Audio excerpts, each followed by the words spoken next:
Audio Jungle.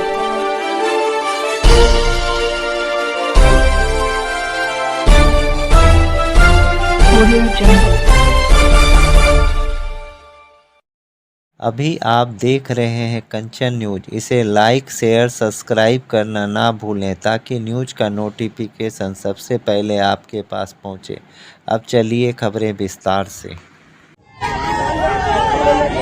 एक बहुत ही खास उद्देश्य से आया हूं। आप सब जानते हैं कि बिहार में पहले चरण का मतदान आगामी 19 तारीख को होने जा रहा है।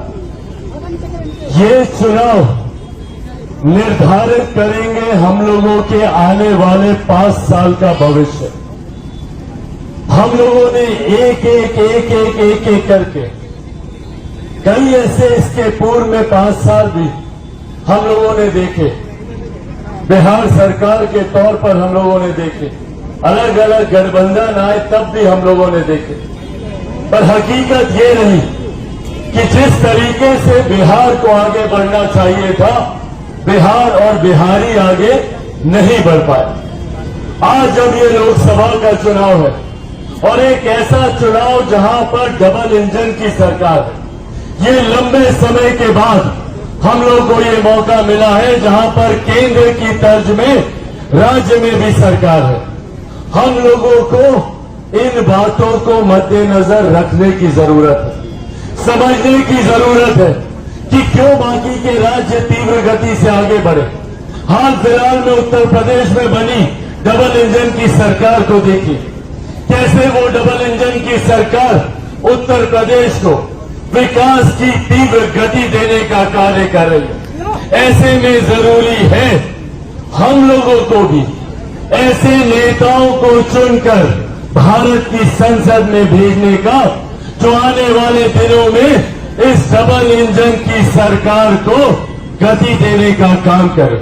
इस बात में किसी को कोई संदेह नहीं है कि 4 जून को जब परिणाम आएंगे तो उन परिणामों के बाद पुनः हमारे मौजूदा प्रधानमंत्री आदरणीय नरेंद्र मोदी जी तीसरी बार देश के प्रधानमंत्री बनेंगे। इसमें कहीं कोई संदेह नहीं।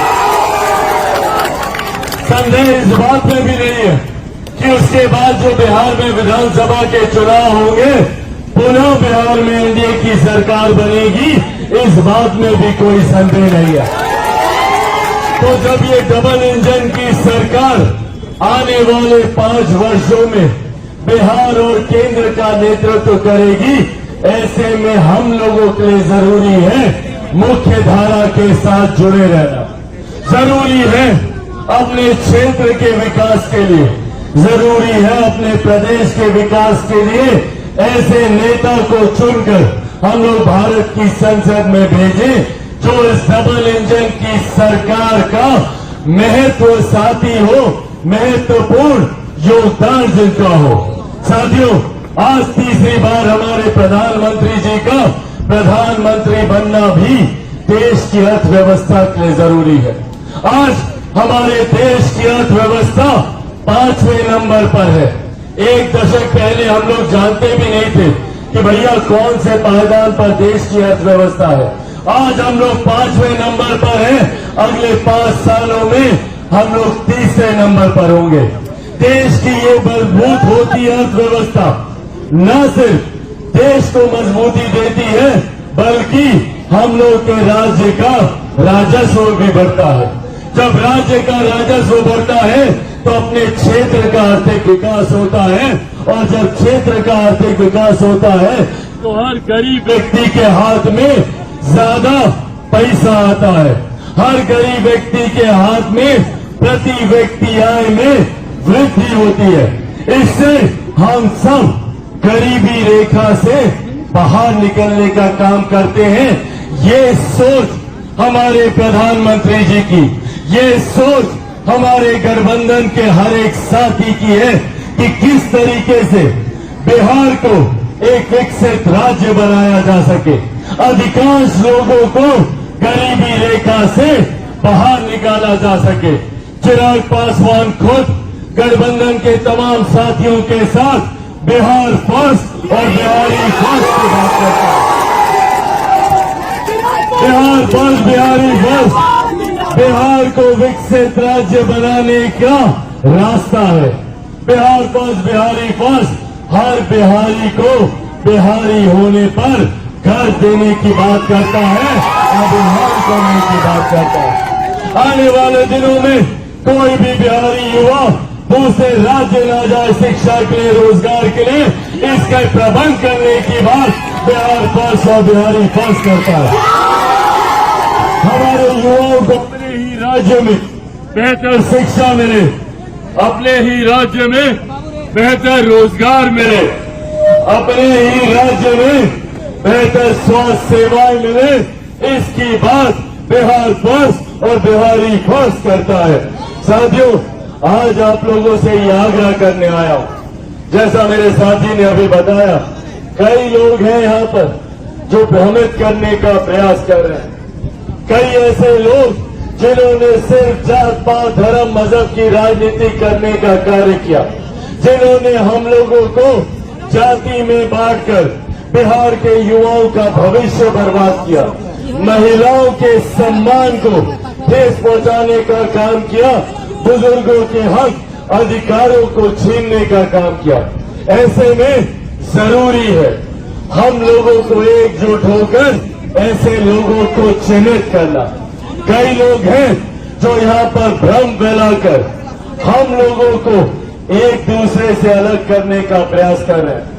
मैं उनकी पृष्ठभूमि के बारे में नहीं जाना चाहता।